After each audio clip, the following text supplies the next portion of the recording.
Hey everybody, welcome back to my channel. Welcome if you're new here. Today we are doing a step-by-step acrylic painting tutorial of this beautiful mountain landscape scene. In this one I use all Liquitex Basics acrylic paint, various paintbrushes which I'll show you in a moment here, and I'm going to teach you some basics of landscape painting, some basics of acrylic painting, just some things to hopefully help you out in your practice. I don't know where you are, if you're a very beginner or maybe you've learned a little bit of things, but I just want to help you progress on your artistic journey. Artist objective, maybe you'll do some things different than I do, and that's totally great. I'm just here to show you a process that I've learned and hopefully can help you out along your way. If you haven't checked out my other step-by-step acrylic painting tutorials, I'll link that playlist below. Let's jump into this one. Alright, so I got my setup here. We've got a 16 by 20 inch canvas here. If you're going to do it on a smaller one, I'd recommend even just an 8 by 10 because everything that I do in terms of measurements can just be divided in two. Super easy. Got a little ruler here, got a pencil, got a few different brushes here. We got number 14 flat brush, number 2 fan, we got an angle brush, and we got a couple of filberts in here as well. Those are the ones that I predict I'm going to be using for this. So in terms of a landscape painting, I always find it best to start from the background and work my way to the foreground, because then as you're layering on top of it, then you're not going to have any times where you're trying to paint around lines or anything. You can easily just go over top and create a nice new border, and it'll look good. I guess what I should say first though is this is my style of painting, so if you find something else that works better for you, that's the best thing about art. Do what works best for you. This is just some suggestions if you want to follow along with me, but don't feel like this is the only way to do things. Many of you may have some experience with acrylic paint, some of you might not, but that's okay. One thing we're going to look at right now is the rule of thirds, and so if you're into photography, you'll probably know a little bit about that, but if we split our canvas into thirds, both width and length ways, that's kind of where we want things to be beginning or ending. We want to stay away from like the direct middle, sometimes, not all the time. But that's what we're going to do with this one here. And so you've seen the picture of it. We're going to start kind of just a few lines just to get an idea. So if we have 16 inches here, half of that is 8. We're going to go about 5 and what would that be? 5.33, and I'm just going to make a little mark here. That's probably going to be where I want the trees to be coming in on the bottom. Our lake will be coming up into here, but we want those trees to start there. I'm going to do the same on the top here. Measure that in there, and that's where I'm going to have one of the hills starting in here as well. Okay, I'm going to do the same over here just so I have reference on this side as well.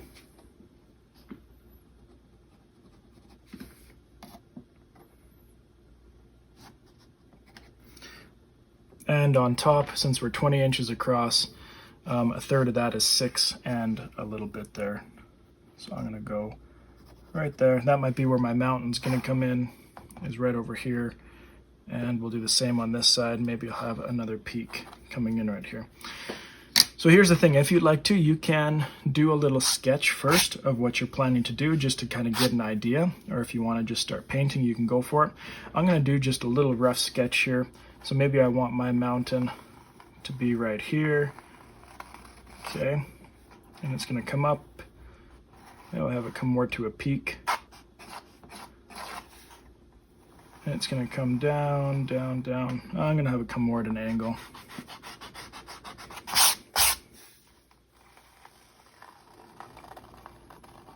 Come up to another peak about there, maybe another one, and down. Okay, and it's kind of meeting just below there. I'm going to have my foreground hill come in right here, and it's going to come right over. I'm going to have my other foreground hill start a little bit higher, and it's going to come in front of the other one. Now my trees here, I want the shoreline to kind of be right here. We're going to go a little over a third. It's going to curl back up. That's where I want this batch of trees to be in the foreground. The shoreline of the other side is going to start a little bit above that just to show some distance. And maybe on this side, maybe I want it to get a little bit closer to the viewer on this side. So I'm going to bring this in, curving just a little bit more towards that third mark there. And then I'm going to have a little bit of land just here in the front. And that just helps create some of that depth that we're going for there. So there's my little setup there. That's all we're going to do. Just going to erase that pencil mark there and there. Make sure you get those pencil marks or eraser marks if you have eraser marks off your canvas. Otherwise, it gets into the paint and it'll be on there.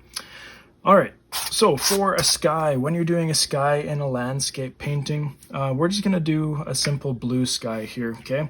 So all the paints I'm going to use are Liquitex Basics. I like using Liquitex Basics paint. I use them for the paint by number kits that I make. I find them to be an affordable but good quality paint. They're one of the better student grade paints, in my opinion, from all the experience that I've had over the years with various different paints. So as you're doing a sky, if you've never really looked closely at a sky before, the closer you get to the horizon, the lighter that sky is going to be. So I've just got some light blue permanent here. The main blue I'm going to use right at the very top is some Cerulean Blue. It's a Cerulean Blue hue. It was cheaper than Cerulean Blue, so that's why I grabbed it.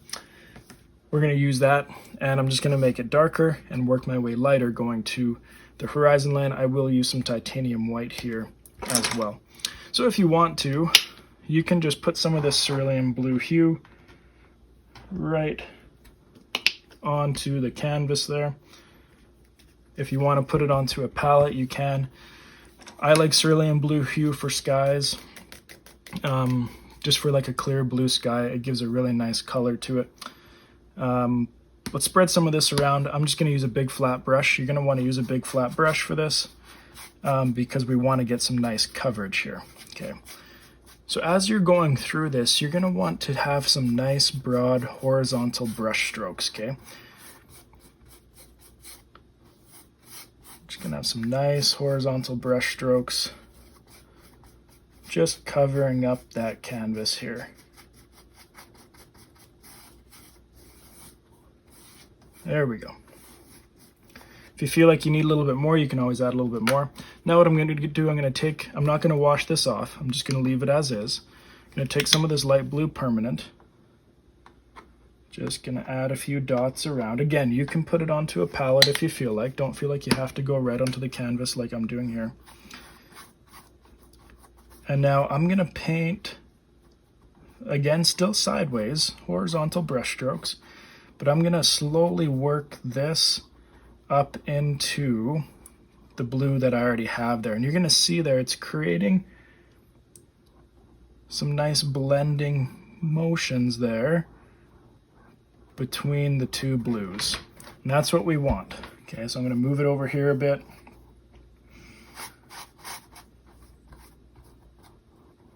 Nice horizontal, just slowly moving my way up.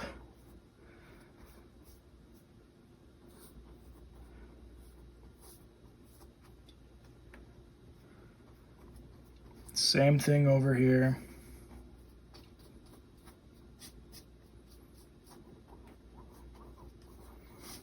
Right to the top and working my way back down into that light blue. So with acrylic paint, you do have to work a bit fast if you want to do any type of blending.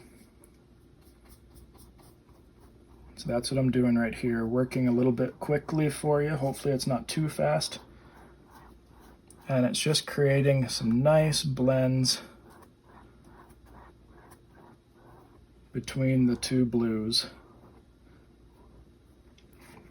Okay, now I'm going to take a bit of white. The white I think I'm going to put on my palette here.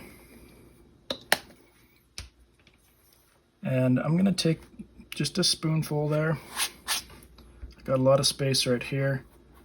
So I'm going to spread this in. Now I'm going to go over these mountain lines slightly, and that's okay.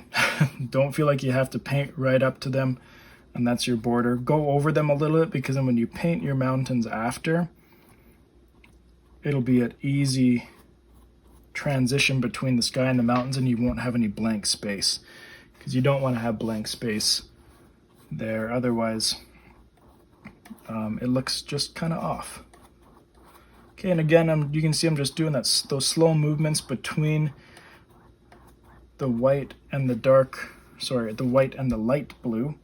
I got a little bit more white on my brush there. And again, just working my way up. We're creating just a nice blue sky here. Get a little bit more here. And if you have extra white on your palette, don't worry about it. We are going to be using that later too. So now a lot of times with the sky, you might be tempted to, because my mountain goes up here, I'm kind of tempted to kind of go up with it. But we want to keep those brush strokes horizontal to keep that sky horizontal, right? That's kind of what I'm going for with my sky here. If you were doing some clouds that were that way in that direction, then yeah, you'd want to be moving that up. But with what we're going for here, we want just nice horizontal, darker to lighter as we go through here. Okay, and honestly, that's it. Like, we got a nice, really nice blue sky. We got a nice transition from the top to the bottom, and that's all we need to do. That's it. Now we're going to move on to our mountain. So if you want to rinse this off, feel free to. It's always handy to have, of course, I got everything dirty here now.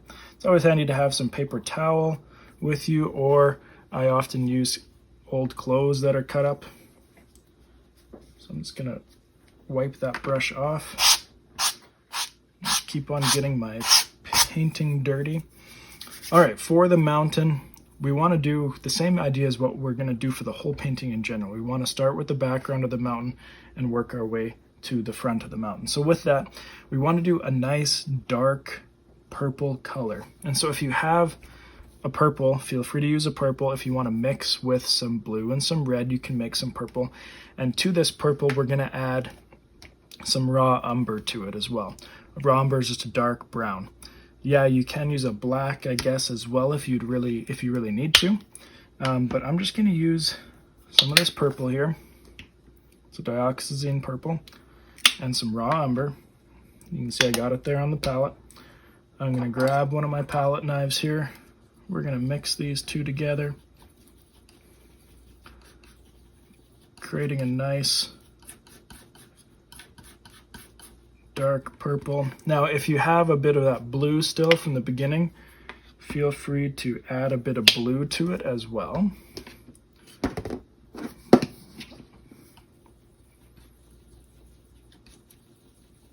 We're just creating a nice deep purple here. Okay, and again, I'm going to use this larger brush just so we can cover the area that we need to much faster. So we're just going to be blocking in the mountains. You don't need to do any details or anything yet. We're just going to block them in. And so at the top of my mountain, I want it to be right up here. And behind this mountain, I want another one right here. So you can see I'm using the shape of the brush to my advantage here as I'm going through. And maybe I want another one right over here.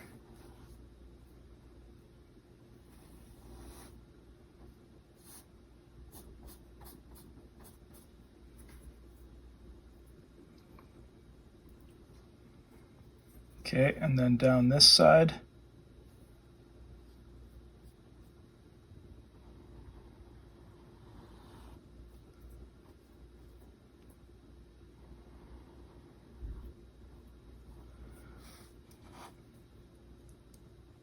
Maybe I want this to be over this curve down here. We're coming up to another peak right here. Because we're moving so fast, this purple and the blue are blending slightly, but that's okay.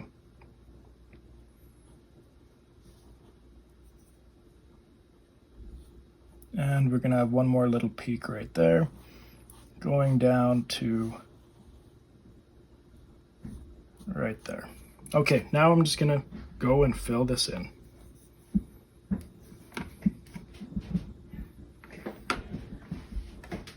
Now what we're going to do is we're just going to do a little bit of a time lapse. I'm just going to fill in the whole mountain area with this deeper purple that I've got going on here, so I don't feel like I need to say anything else. A little time lapse going on here, and then we'll pick it back up in a second.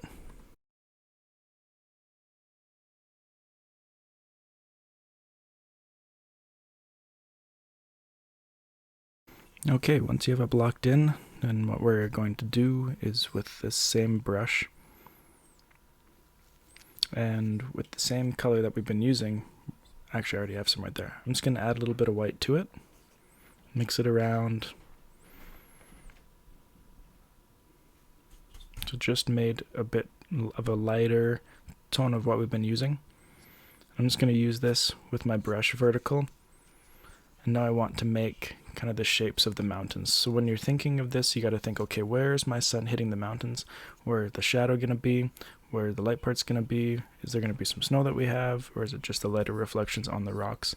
So for me, my sun's going to be coming over from this side, coming down. And so this side, the left side over here, is going to be where the shade is.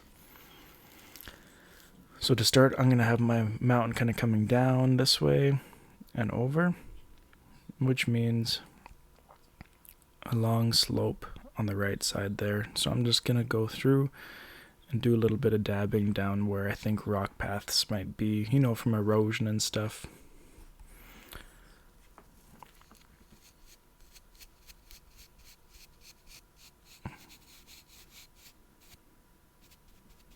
Nothing too complex. We're not going for much detail right now.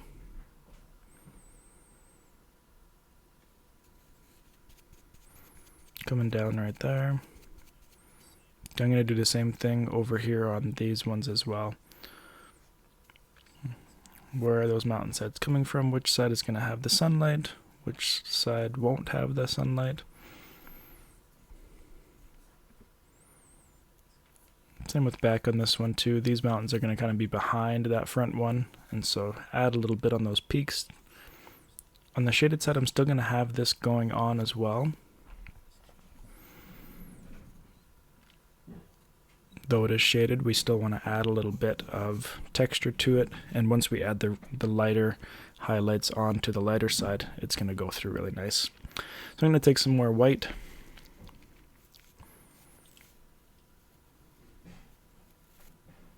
And I'm just going to mix that on there.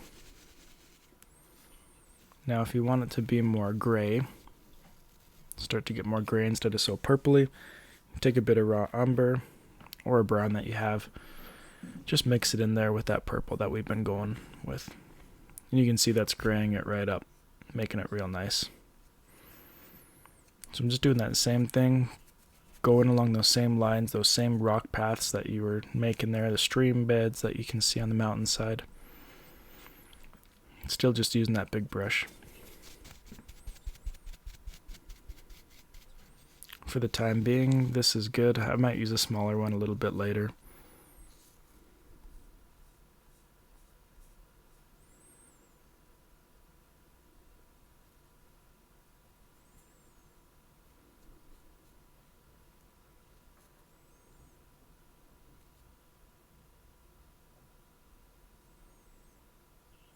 Now you might think to yourself, oh, I don't want to add this to the shadow side because it seems too light. Again, once we add those lighter highlights onto the light side, like I said before, then it's going to make it these highlights actually look dark, and so we do want to add this to the shadow side as well. We do want to create a little bit of depth using these various colors on the shadow side. So just go through and add this to your shadow side as well.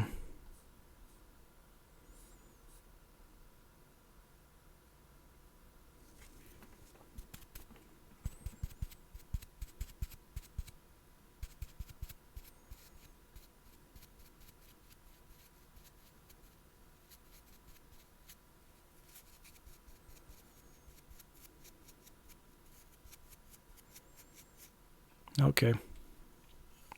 Again, I'm going to take some more white, add it in there, And then we're just going to move in and repeat that same process as we were doing just before.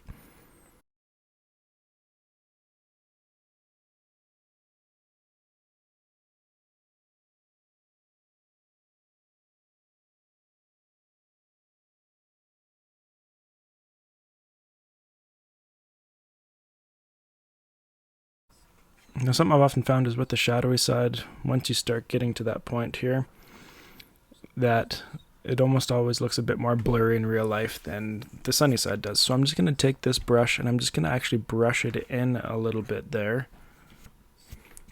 Just, you can see those small brush strokes that I'm doing on the shaded side or in the shaded areas. And just, it's going to blur a little bit of it out. We don't want to blur it all out. We do want to leave some detail in there for sure, but that's just going to go through and blur that out nicely. And with the bottom of the mountain there, I'm going to do the same idea all the way up, kind of creating a little bit of almost a mist or a fog coming out of that bottom.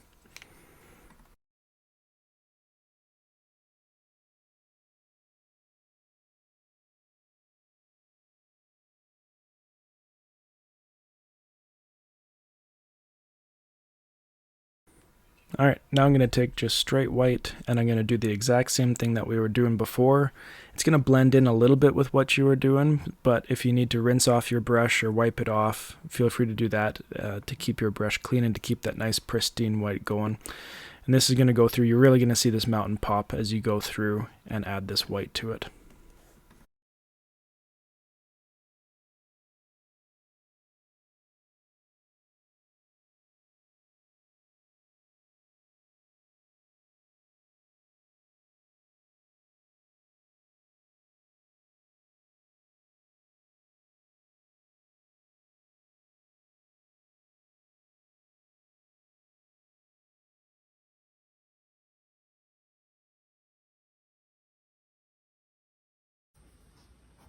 Just blur out the bottom of these mountains a little bit here.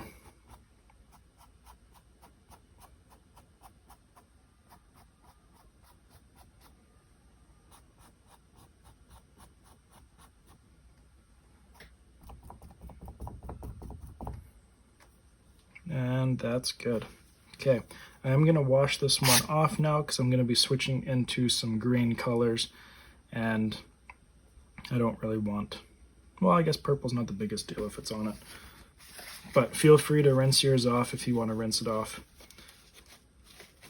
Don't feel like you need to keep on going with the same brush as I'm going here. Now, a lot of people's techniques are very different. Some people, as you've been noticing here, I've been painting with straight paint. I haven't been adding water to it. I haven't been adding any additives to it, any different mediums to it. I often enjoy just painting with the paint and going with what it is. But if you want to add some water to help any blending processes or anything like that, feel free to add some water. If you're looking to extend the drying time, water is not the greatest. I often will use the retarder fluid, and this is specifically for slowing that drying time of acrylic paints. It does very well, and it doesn't detach the binder and the pigment, and so it keeps the validity of your acrylic paint going. Okay, so we're going to go into this hill in the back here. Now, if you've ever, again, looked at a landscape, you'll see that trees that are further away have more of a blue tinge to them than trees that are closer. And so what we are going to do here is use green and more of a blue-green to do this part here. And so I'm going to use this green deep permanent. If I hold these two side by side, you can see that this is more blue. Now, if you don't have something like this, you can always honestly just add blue to green, right? If you just have like a regular dark green, this is a Hooker's Green Hue permanent, a great dark green, but this is more of a warmer green. This is a cooler green. We're using a cooler green here. Okay, so I'm going to take some of this deep green permanent, put it right here beside. I'm also going to take a bit more of this raw umber, put it here beside, and there might be some lighter portions in here, and so, well, we'll see what we get here. I might just use white for that because I don't want to add any yellow to it or anything to make it so it's warmer. We want to keep it nice and cool. But I'm going to take clean palette knife. Let me clean this one off here. And I'm going to mix a bit of this raw umber with my deep green permanent, just to make it even darker. Okay, let's get a little bit of just the original back out there. I'm going to take some of that darker stuff first, and I'm just going to brush it in here. Okay.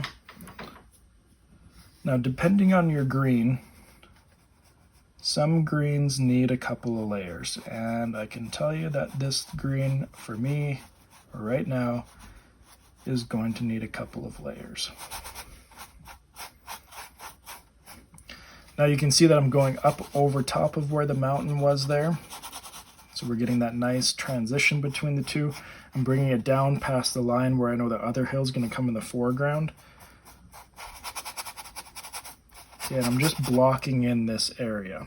That's all I'm doing, is just blocking together. Now another thing, just to talk about while we're going through here, when I'm painting by myself, I often will move my canvas around to get the best angles for what I'm doing. So feel free, don't feel like you have to keep your canvas stagnant as you're painting. Feel free to move it around. Do what works best for you, okay? The thing I love about art is nobody forcing me to do anything, right? If something works for me, that's the way I'm gonna do it.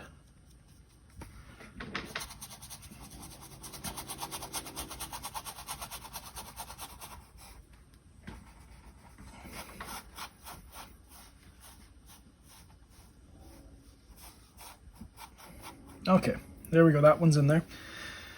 Now, if you want to add texture to it, you can. Texture is always easily added by dabbing your brush. Because this is considered to be further away, I'm not going to add a lot of texture to it. I'm going to get a little bit of black here. Now, some people will say using black is not good with landscape paintings, but you can always break the rules, right? And I'm just adding a little bit of black in here just to darken a few spots up. Now we're not darkening everything up. I do want some nice lighter tones throughout.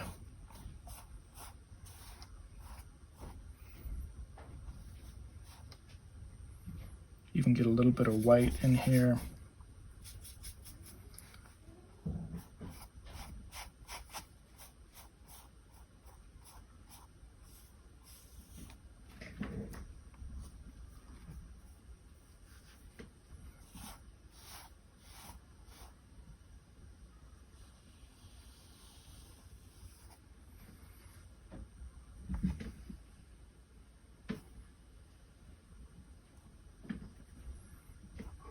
Just taking splotches of that pure deep green permanent, adding them in a couple spots just to get some variety in the green that I have going on.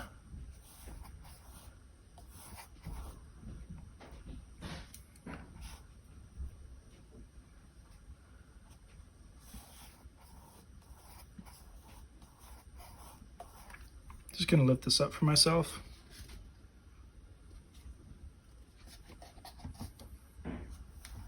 Okay. I'm going to leave that for the time being. We might come back to it. You can rinse off your brush if you would like. We're going to move into this hill now. So this hill is a step closer, right, than that one. And so we're going to use more of this hooker green permanent. We're going to use light green permanent. I'm going to use some of this brilliant yellow green. Just a variety of yellows. I've got some like meat cadmium yellow deep hue. I've got some primary yellow. Just some variety of yellows mixing in with those greens just to make it nice light green. We're going for kind of a grassy hillside. There might be a few wildflowers on it. Those kind of things, okay? So I'm going to take this hooker's green permanent here.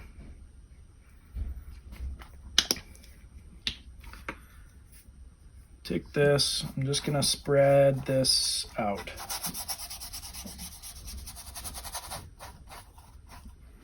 Now if you feel like that's too green for you, you can always take some cadmium yellow, deep hue,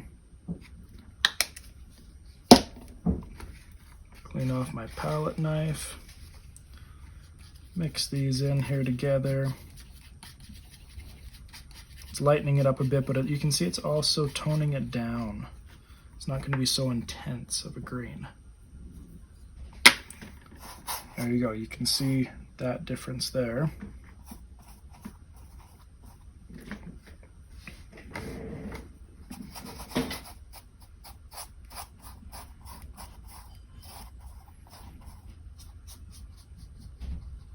Now I want this hill to come in right in the mountain here.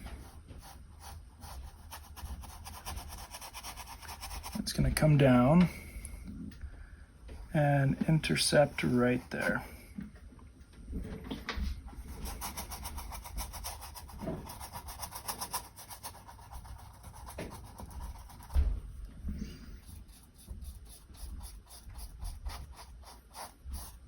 Again, we're just blocking it in here. We're not doing anything fancy. Just blocking it in, making sure we have nice, good coverage.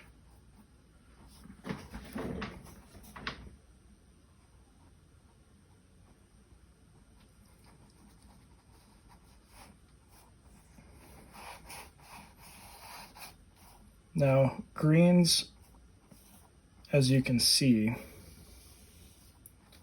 are often transparent, quite transparent. And so I'm just going to block this in here.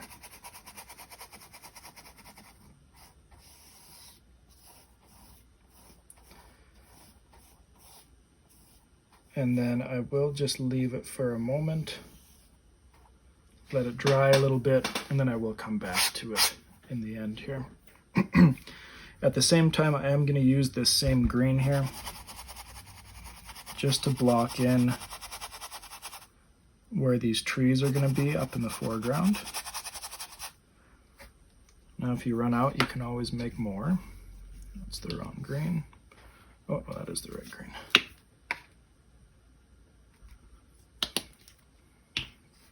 This time I'm going to add some raw umber to it.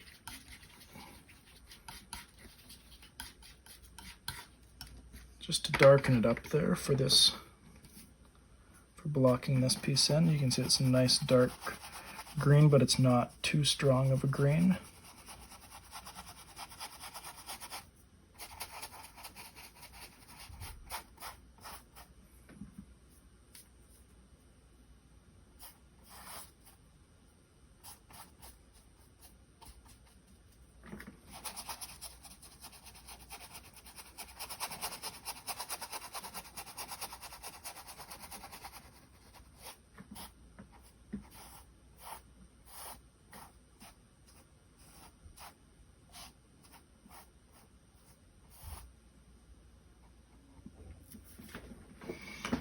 Okay, now with this darker green, I am going to go in here. I know this is still a little bit wet. Just add a few darker streaks in there. That's still pretty wet. We gotta just leave it.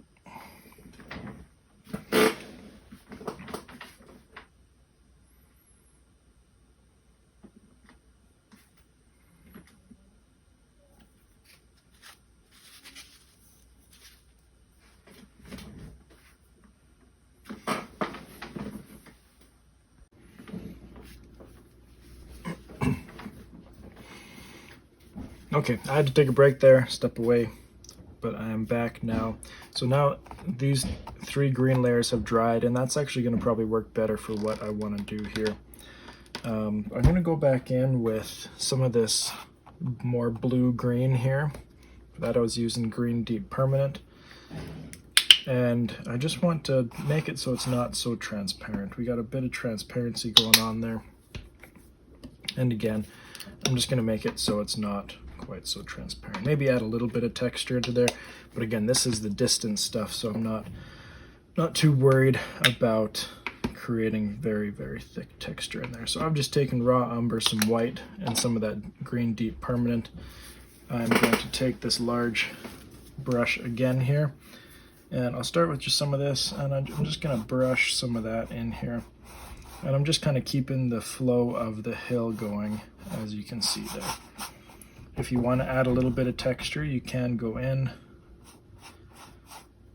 and do some dabbing, as you can see me doing there. And usually I'll do more horizontal dabs in here, just because the trees from this far away are going to be seen as being shorter. And so just by doing a little bit of lighter and more horizontal dabs, that's going to create more of that far away texture that we're going for here.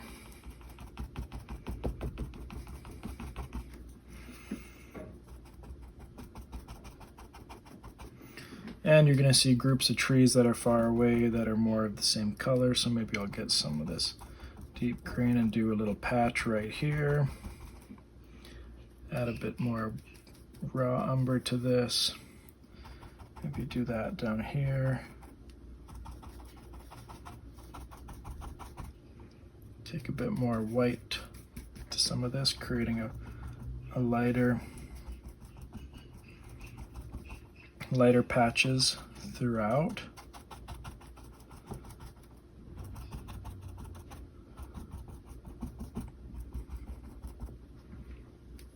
Get a little bit more of this deep green.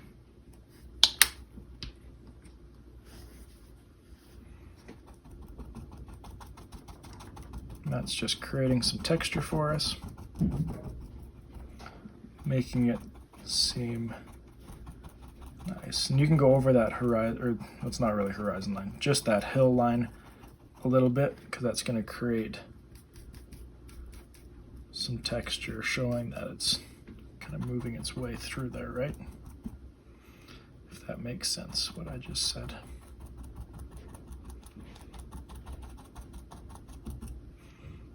Grab a bit more of the white.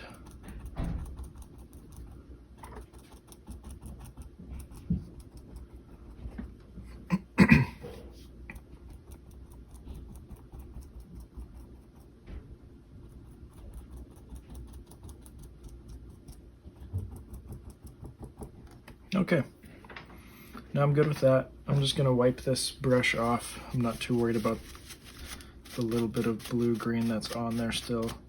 If you want to, you can always wash it off. I'm just going to show you right now because I haven't before. I like to use mason jars for my water instead of using a cup or anything, because it's got a lid on it that can seal and twist. I've got little kids around very often, and so I like to be able to close these up and so they don't spill. Keeps away the messes. All right, let's move into our front hill here now.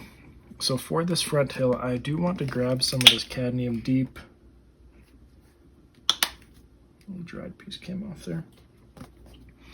And for that, I was using some Hooker's Green Hue for kind of the darkers, and some light green permanent. Now these are definitely too green on their own, and that's where some of that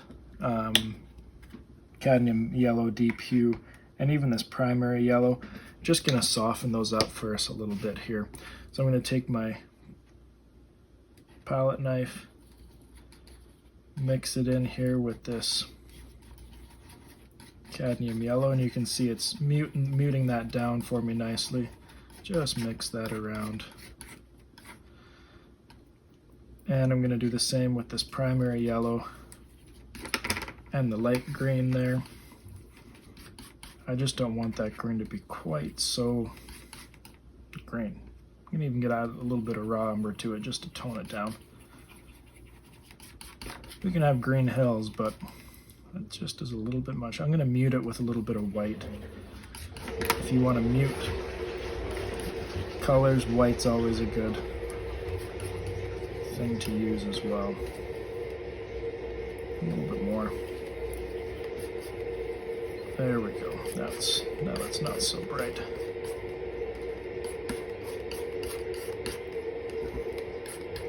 Okay, so I'm going to do that same idea as what I was doing over here, just to create some texture. This is probably going to be more grass-like, what we're doing here. And so if you want to create short brush strokes as well, definitely feel free to.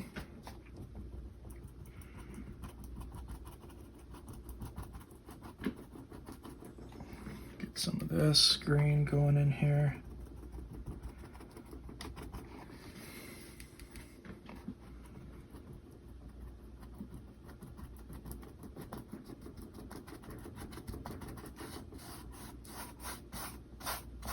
Brush some of that out here.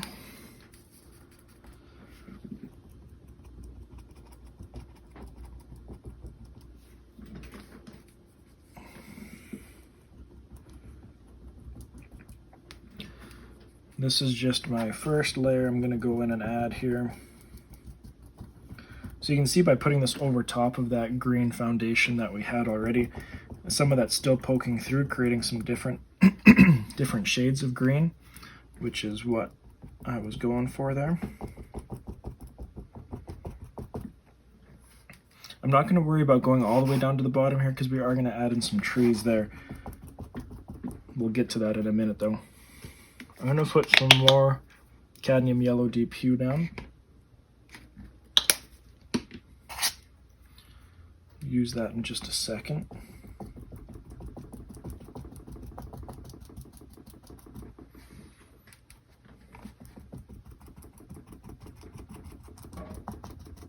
Okay, I'm going to take some of that cadmium yellow deep hue.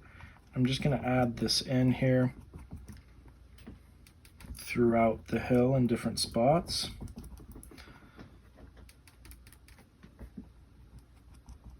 Maybe we got some yellow flowers on this hill, and some of that, if it blends in even more, where it's just going to be giving some different shades of grass for us there. Okay.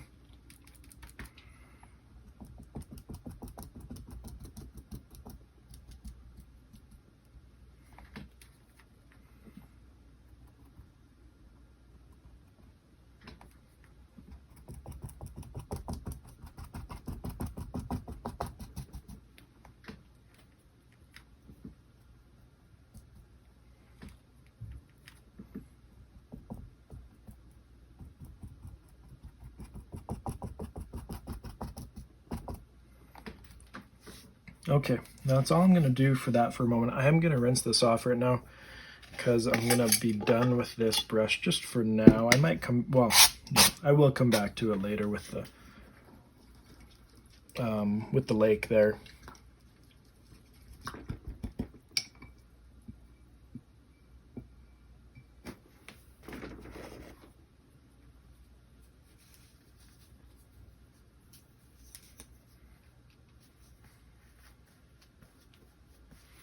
Okay, let that one dry over there.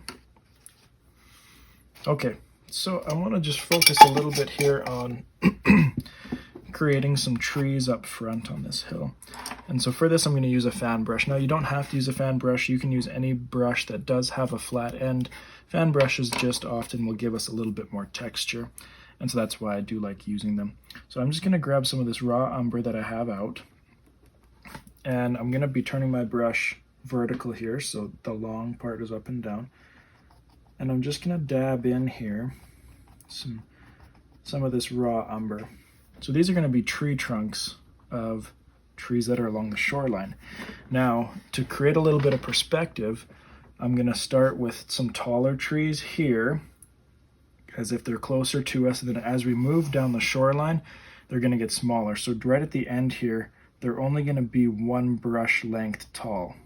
Okay, but as we start to move towards the edge of the canvas here, I'm increasing that height, right? And so by the time we get to the front here, they are a bit taller. And that's just going to help, again, create that depth in our painting. Okay. Now these don't need to be perfect. We're not going for perfect trees. And if you've ever looked at a shoreline with trees, the trees aren't perfect there either, right? We're just filling it in, getting some, whatchamacallit, getting some trees in there. Now if you want, along the very bottom, if you want to turn your brush sideways, just to kind of make it a little bit darker in there, right where that shore is going to be and right underneath of those trees, feel free to do that. We're gonna work on that shoreline here in a minute, but just to kind of block in underneath of some of those trees. Once you feel like you got that brown good enough, I'm gonna take some of this Hooker's Green Hue.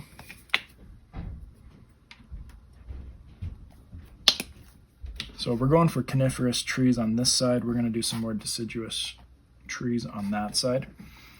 I do feel like that is slightly too green, and so I want to just add a little bit of, I'm going to add a little bit of yellow to it to kind of tone it down. Could add a little bit of that deep green to it as well, just to kind of tone it down a little bit so it's not quite so of a shocking green, leprechaun green, I don't know. And that's going to go on. I took a little bit of raw umber as well, and then just dabbing in through there. Now if you feel like that color is too close to the hills behind you, which I feel like mine is a little bit, you can always add in some more of that deep green permanent. Add a little bit more of that raw umber in there just to darken it up. I'm going to add some more of that Hooker's Green Hue in there as well. It's going to make it a little bit more green, a little bit more dark. I felt like it's not dark enough. Going for a real deep green here.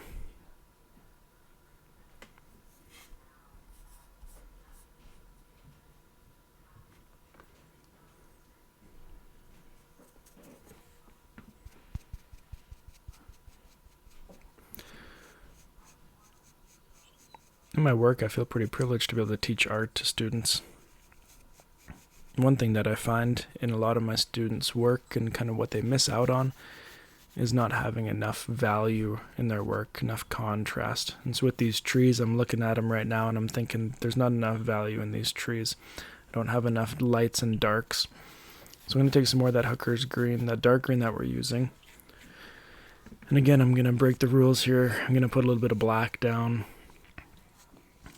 But I just really want a really dark green in there to show that, you know, those shadowy trees, the shadows deep into that forest. And still a little bit more of that green over there. Still a little bit more of that. There we go. That's going to be a really nice deep green. Sometimes we shy away from having too much contrast between our darks and our lights. But I find it's that contrast that really makes the artwork pop. You know, you need the dark to contrast the light to really make it show itself. And I find that sometimes I struggle with that too. I don't push that limit enough. So then later on we're going to use some light greens here, and then these darks are really going to be that contrast.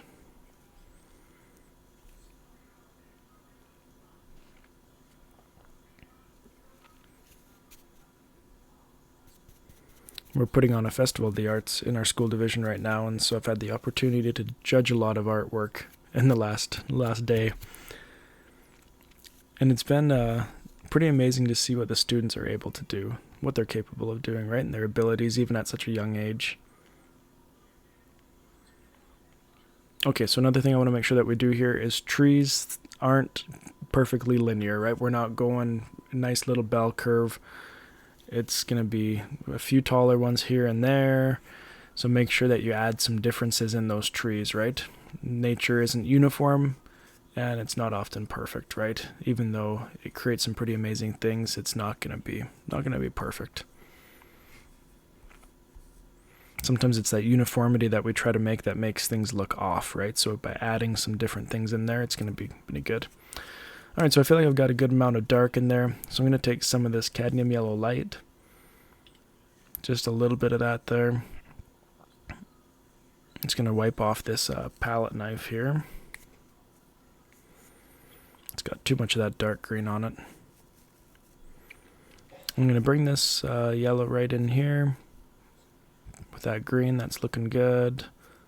Maybe a little bit more of it. Just going to wipe my brush off because it'll have a little bit of dark on it, but that's okay. I'm really not too worried about that. Get some of that light stuff and start dabbing it in there as well. And again, this is creating contrast to our darks, and so it's not that we're filling up everything. Oftentimes I see when I'm teaching classes or even at school, when we add another layer over top, students will often block the whole thing in again, but we want to leave those layers visible underneath, right? And all those different colors that we've been adding in these layers, that's what's going to add dimension to our work. Hope you don't mind all the commentary that I'm giving you. I just love sharing various insights that I've learned over the years, and I hope that you'll learn some of it as well and apply it to your work. And if you have any suggestions for me, always feel free to leave those in the comments. I'm more than happy to listen to those.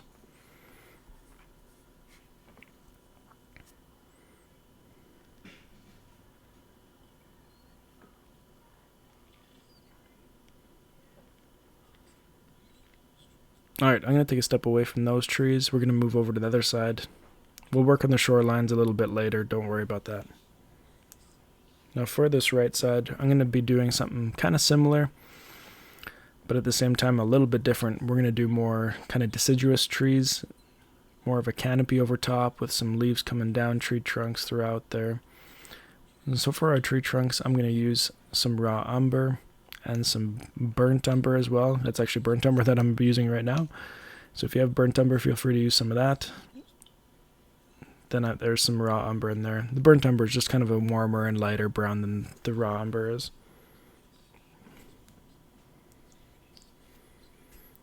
So I just got some of this on the end of my brush, raw umber. I'm just going to do nice kind of upward moving strokes.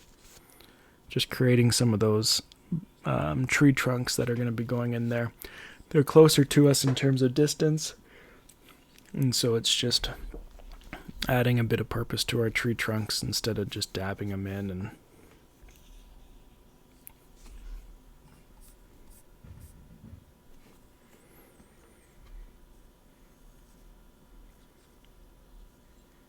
take some of that burnt umber as well. Just gives it a little bit of a warmer shade in there. Maybe some sunlight's breaking through, warming things up a bit. Just adding a bunch throughout, creating that sense that there's a lot of trees in there. Can add some more horizontal, diagonal ones closer to the top to be those branches. Most of the top ones will get covered up anyways once we start adding the leaves. That's fine. It's okay if some of them are faded than other ones because it'll kind of add to that whole illusion of distance, right? Going back into that forest.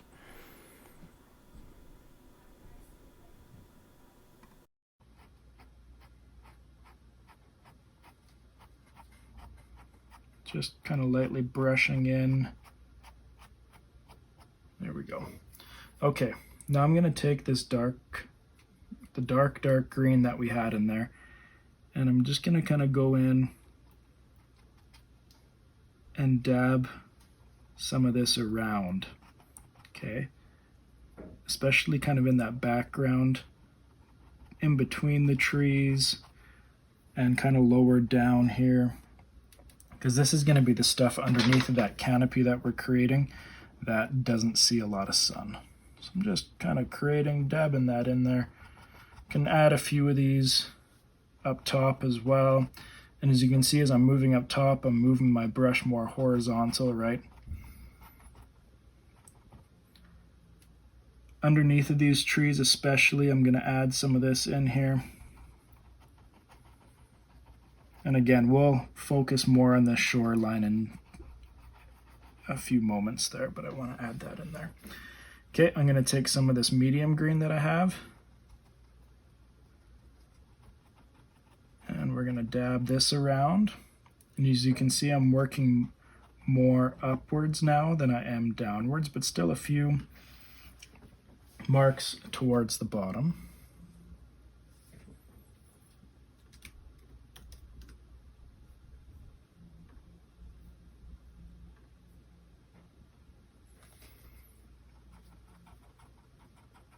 Having a few of those now overlap with kind of that border line that I have there.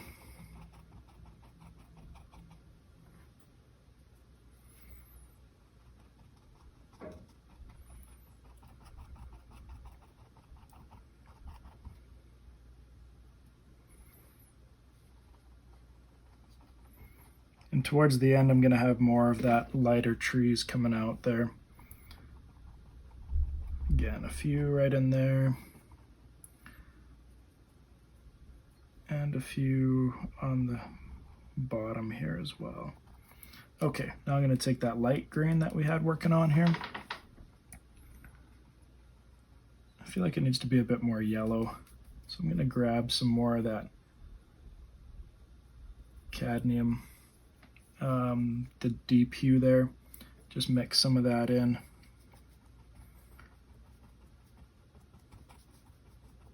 And we're just doing some nice strokes in here.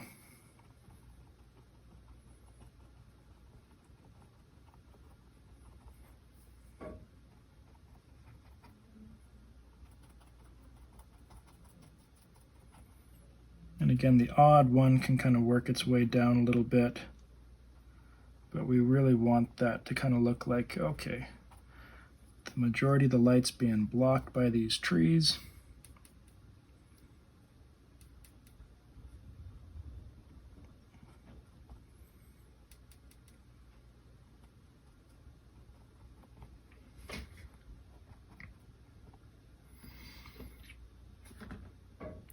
If you feel like there's any spots that you need to go back, I feel like there's a couple of light spots in here I'd rather have be a bit darker.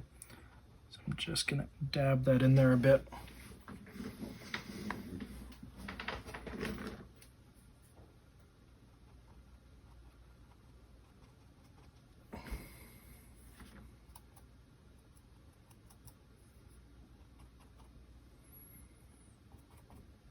Okay.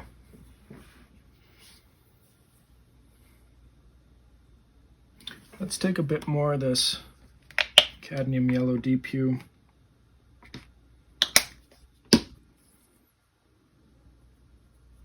And just add a few spots with more of it around there.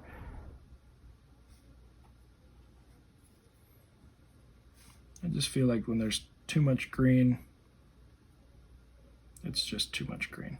I like how yellow can make trees pop.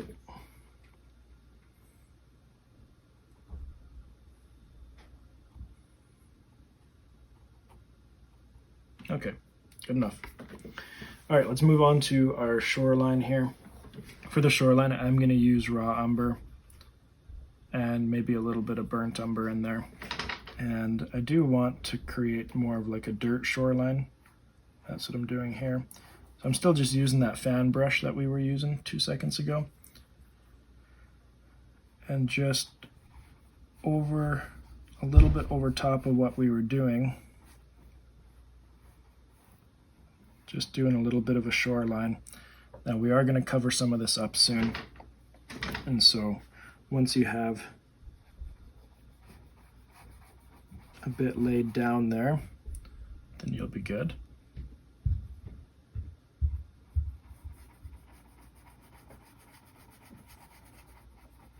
Right to the end there.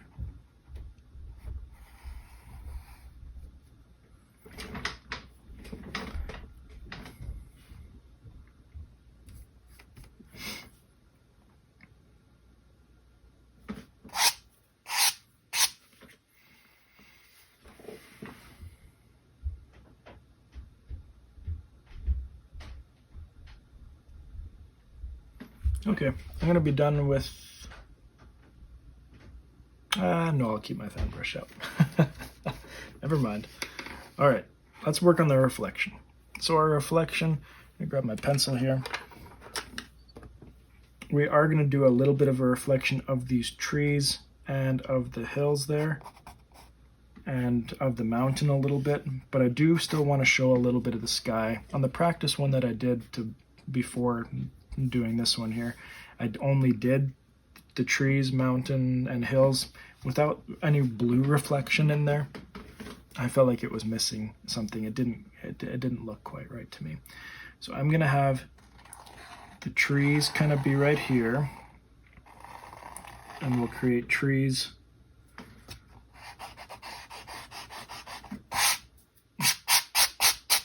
Sorry about that. So trees coming in right here. And then these trees will kind of come in a bit right here. This side, yes, we are just going to have like our hill kind of coming down. Our mountain will come down in here as well. So maybe I'll shrink this even a bit more.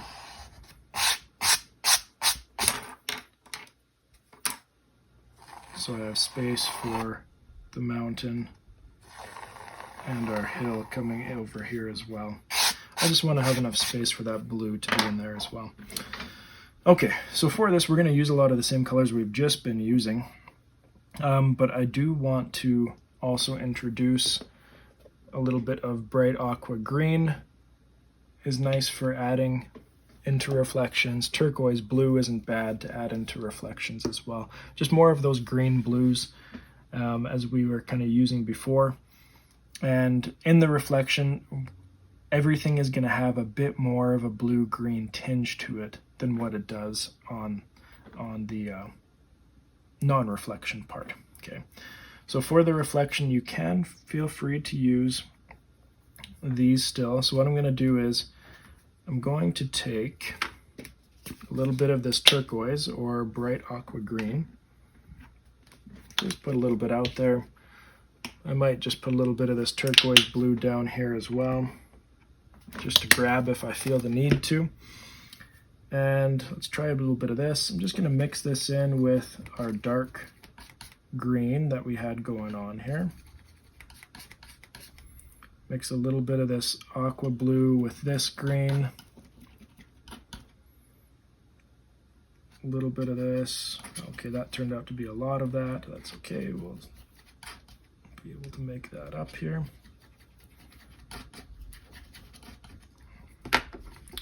And now, to start, I'm just going to do the same idea here.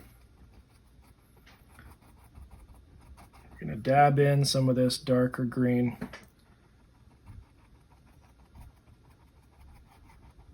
Just to get an idea of where things are. If you feel like it's not dark enough, you can always add a little bit of black.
Okay, take this lighter green.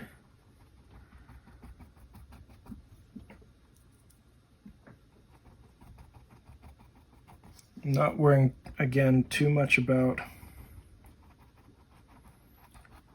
spacing and making it exactly the same. And some of this lighter green we'll grab in here as well.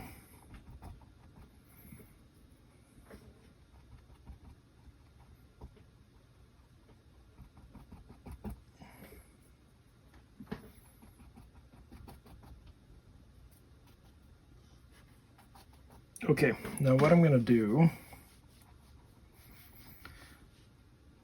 is with this, I'm going to get just a tiny bit of water on my brush. Just dabbed it in there. And reflection lines or the various turbulence lines in the water are always going to be horizontal. So everything that we've just done, I'm just going to drag my brush over horizontal this way, drag my brush over horizontal that way. If you want to add a little bit of texture back, if there's any gaps in there, feel free to, but that's just going to create that water like texture that we want. There might be gaps you need to fill, and that's totally fine.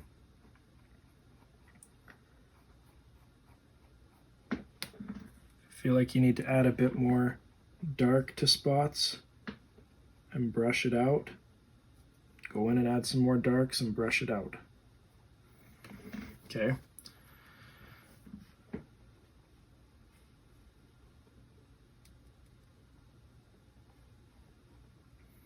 That's the idea now that I'm going to continue to use for the rest of this part in here.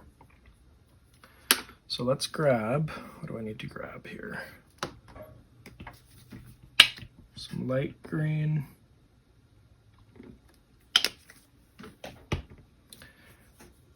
For the rest of it, we don't need to be as detailed going into it, and you'll see what I mean here in just a minute. So I'm going to take, for example,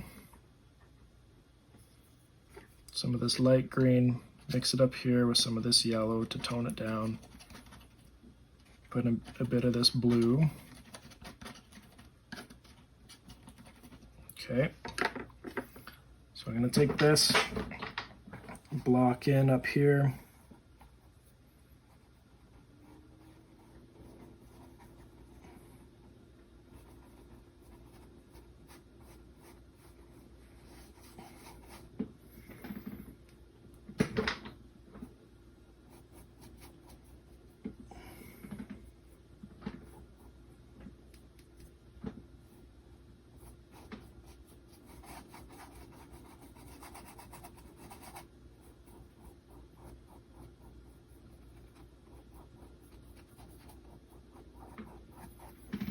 Blocking in this hill up here.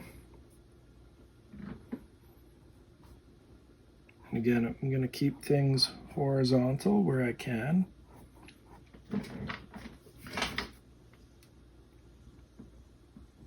For this side over here, we're going to keep it dark, close to the shore.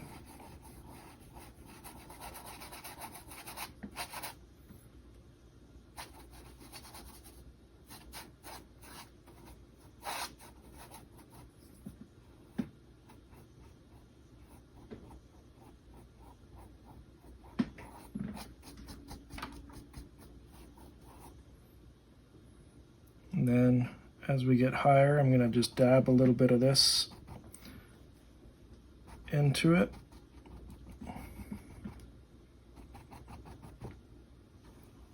And just take that back and forth.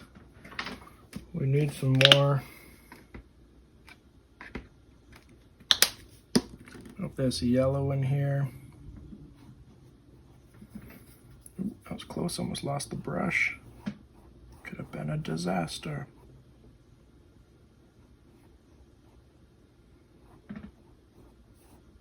There we go. Now behind this one, we got this darker hill.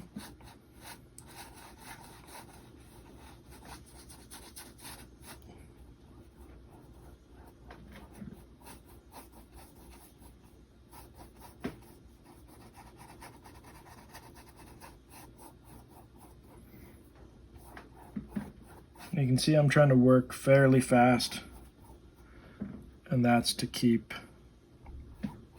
the paint wet so I can blend it in there.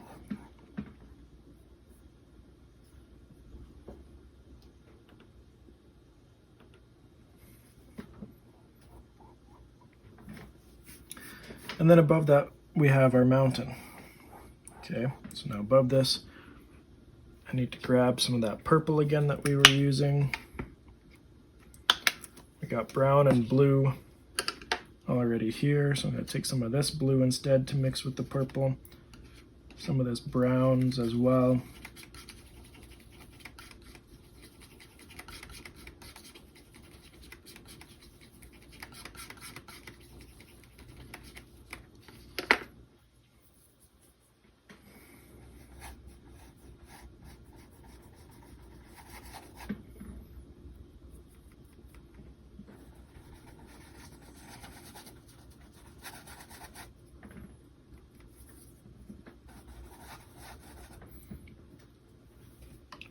A bit of white.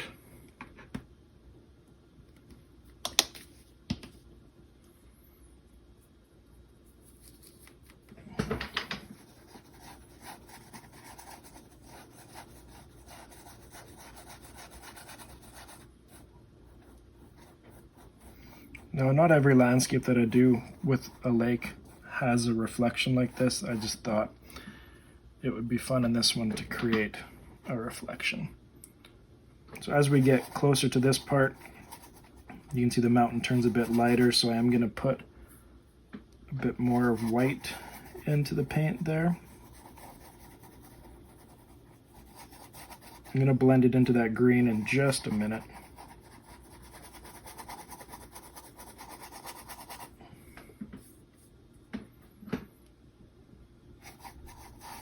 Hope you're enjoying this so far. If you stuck with me this far, leave a comment or a like so I know you're still here. You haven't left yet. Again, so I'm going to get a bit more white on this. Maybe we're going to have some more white right here and right here, especially on, so it's going to be coming up from the mountain this way.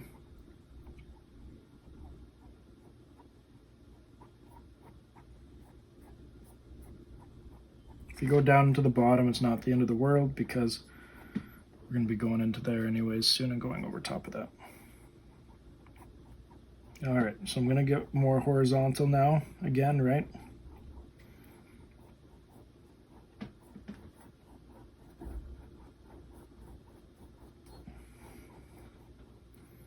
And again, we want to blend it into the green slightly, right, to create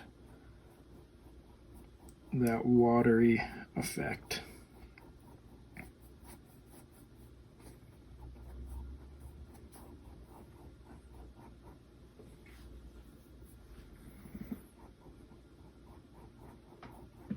Fan brush has been working pretty good for this. I'm quite impressed with it, actually. And now as we get to the very bottom, I'm going to take some Cerulean Blue. And put a little bit more of this bright aqua green out to go with it. Just wiping off my brush just because I had that dark purple on it. I do want some nice blues in here, and so it'll still have a little bit on it, but that's okay.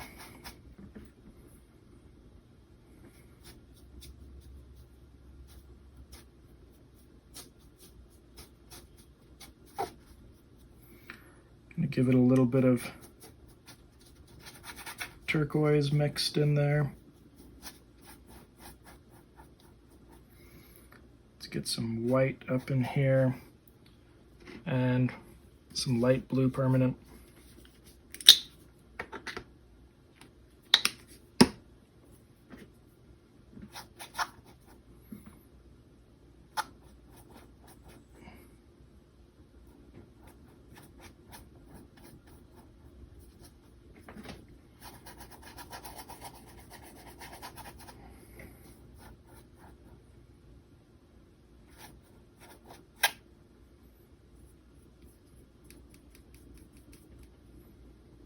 Need a little more white.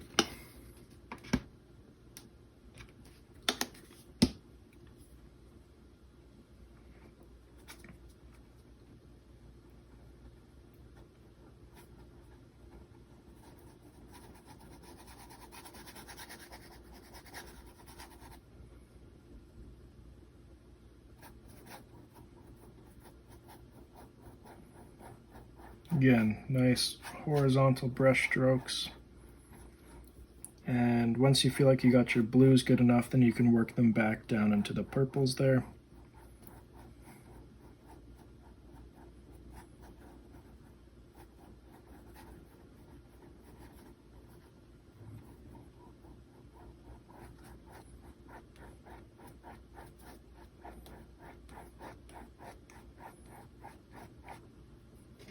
Okay. Perfect. This is fantastic. I hope you're having fun. I'm having a blast here. Again, I know, yeah, like maybe this isn't perfect, but I just hope you're learning something new, trying something new, maybe learning something that you can take back to your own practice and just learn to do things a bit on your own here as well. Okay, so for our little foreground here, the reason that we create something like this again is to create more depth into our image, right? We're just searching for ways that we can create that. It's really just an illusion. Paintings are just illusions. Somebody told me that one time and I was like, whoa, you're right. Paintings are just illusions. So for this, we want some nice dark brown to be our base layer. And so I'm just going to use raw umber and black and just mix the two together here. Just giving us a nice base to work off of.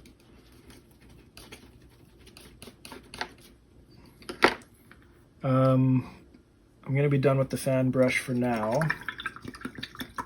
I am going to come back and use it when we do some final finishing touches on this. But I don't want that to just gather.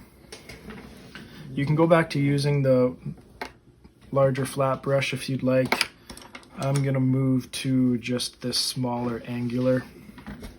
If I had like a go-to paintbrush, it'd be this one. It does a lot of things for me. It's one of my faves. I'm just going to take this and just block in this area.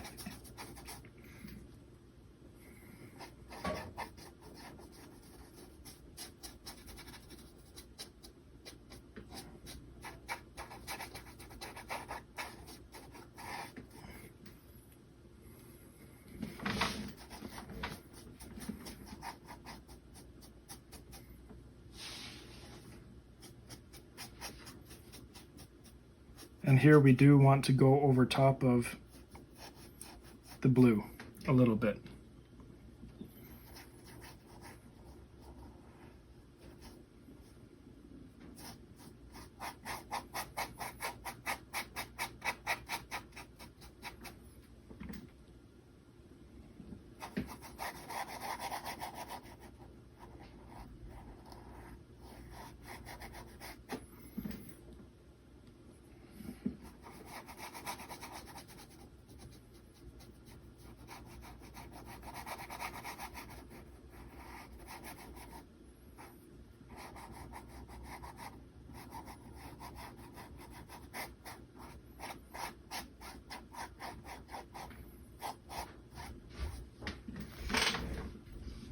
Okay, there we got our foreground here.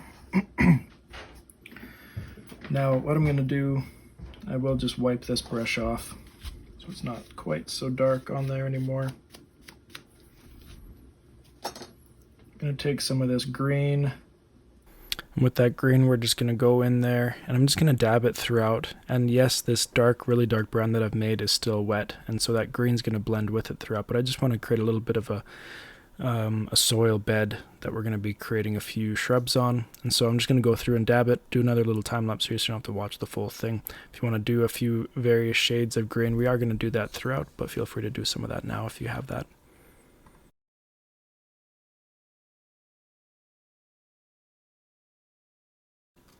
Alright, just taking a look here, I'm going to grab that fan brush back. And we're going to move in and make a few shrubs on a little island here, just to give it a bit more dimension. So I'm going to take some of that dark brown that we did that base layer with. I'm just going to add up into here just some of these shrub branches, shrub plants. We'll add a few of them kind of throughout the little plants here.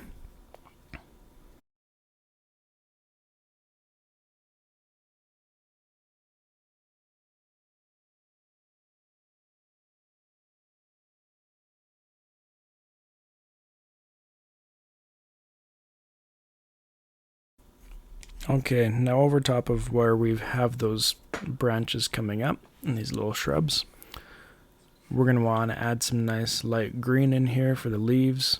I'm going to take some of this brilliant yellow green. If you don't have brilliant yellow green, you can always just use a light green and add some yellow to it as well, and that'll do just fine for you. So I'll take some of that light green as well.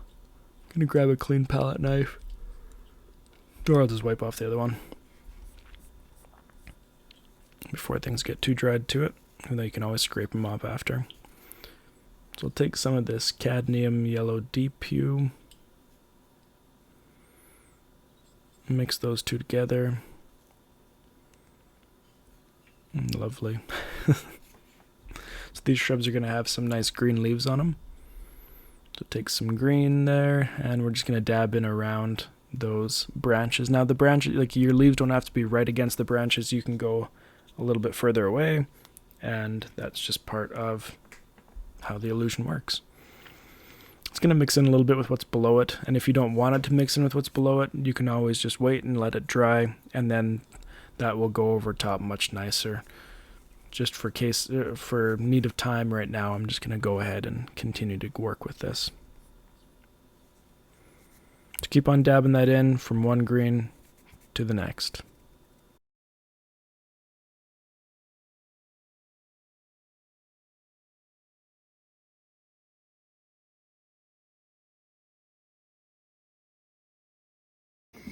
Now underneath of a lot of these plants, I feel like our ground is too dark now. I'm going to take some raw sienna. You could take some burnt umber and add some yellow to it, or things close to that idea. And I'm just going to dab a little bit of this on our ground, just kind of around these plants here, just to lighten up that shoreline color. I feel like we were getting too dark in here.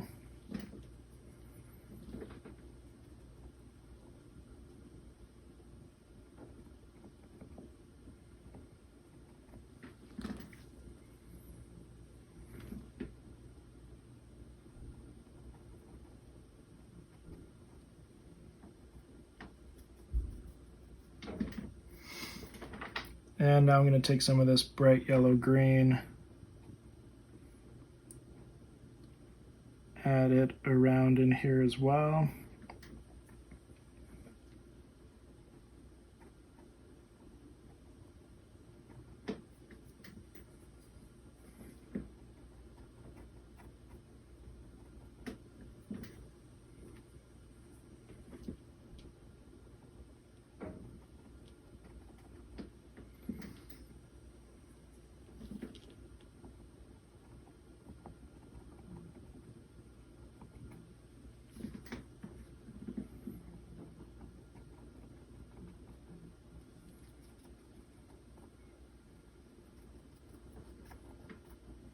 And add a little bit of that around on the ground here as well.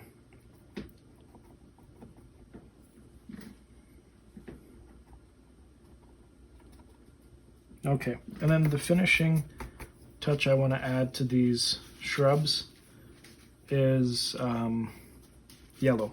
As you can see in the up top here, we had yellow in the grass. Maybe there's some yellow flowers up there. I want these little shrubs to have these yellow flowers as well, to kind of mimic that. And so if you want to add some darker yellow first with that deep yellow. Can do that. And then I'm going to go over top with primary yellow here in just a minute.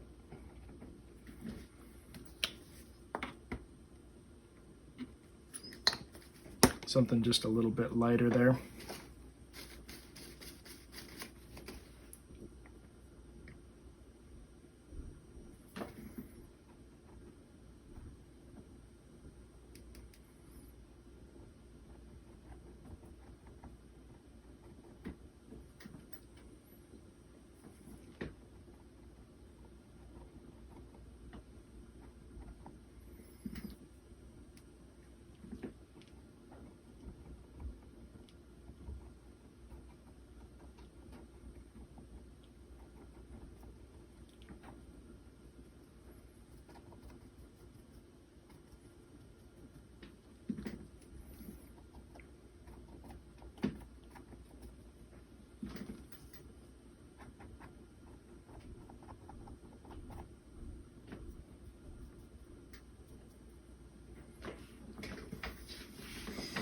Okay, I'm going to rinse off this fan brush,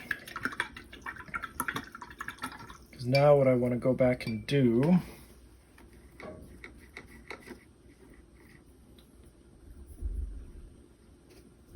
dry this off. My shoreline needs a little bit of touching up. Got some yellow on there accidentally. Brush that in there.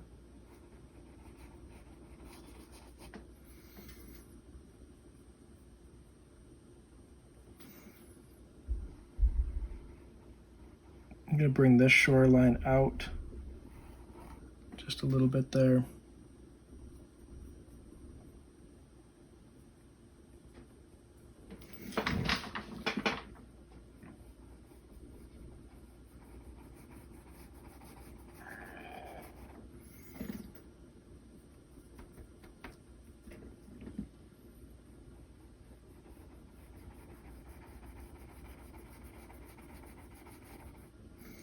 And then what I want to do is with a little bit of white and a little bit of this blue,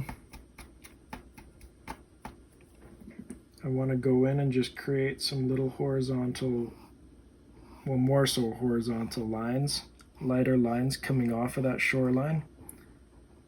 And that's going to be like ripples in the water. Okay.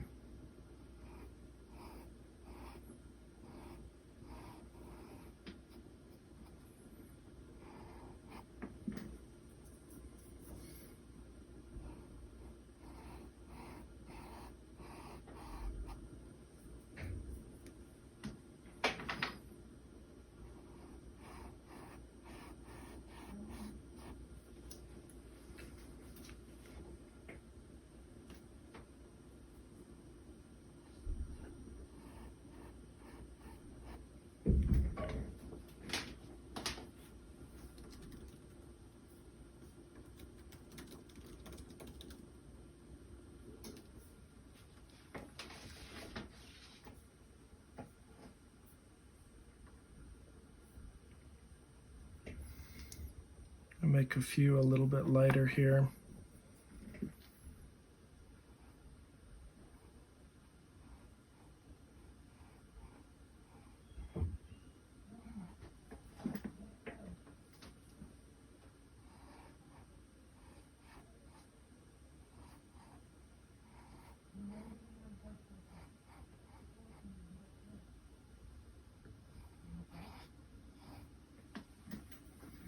And I might create just kind of a few of those coming off the end here as well.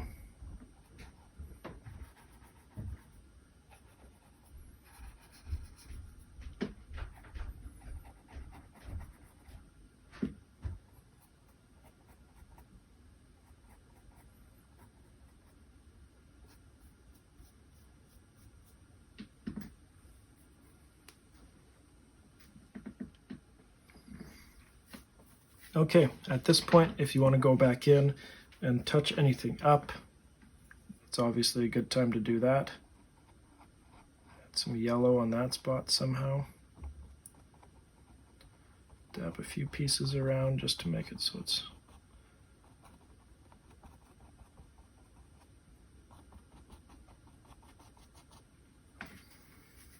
you can always go back in and touch things up anytime if you would like.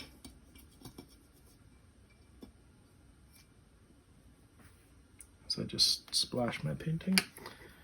Alright, and the last thing that you can always do is sign your painting, usually in one of the bottom corners. This corner's pretty busy going on here, so I think we'll use this one over here. And to do that, I always just grab a smaller brush. I've got a few small little brushes here. This is a 00. And I'll always use just a color that I've been using in the painting, and something that, in my opinion, I don't want something that stands out too much, but I want something that can be seen. And so I think I'm going to take maybe a green here, and I always just sign my well, I don't always. Often I'll sign just my last name and the year. I have signed full name as well with years, so I'm just going to use this brush.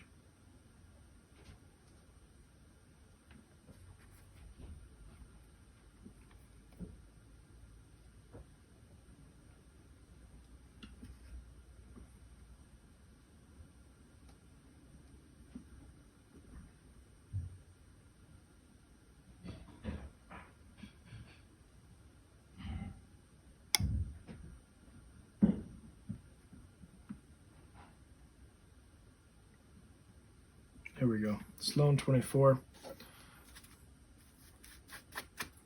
We're going to call this one good. Wash that one off.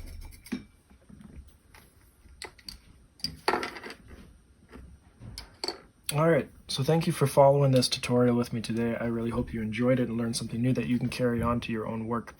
If you have any suggestions of future tutorials that you would like to see, I encourage you to leave a comment or send me a message. Email me at brian@briansloanartist.com, or you can follow me on social media and send me a message there. If you haven't checked out my other acrylic painting tutorials, I strongly encourage you to do so.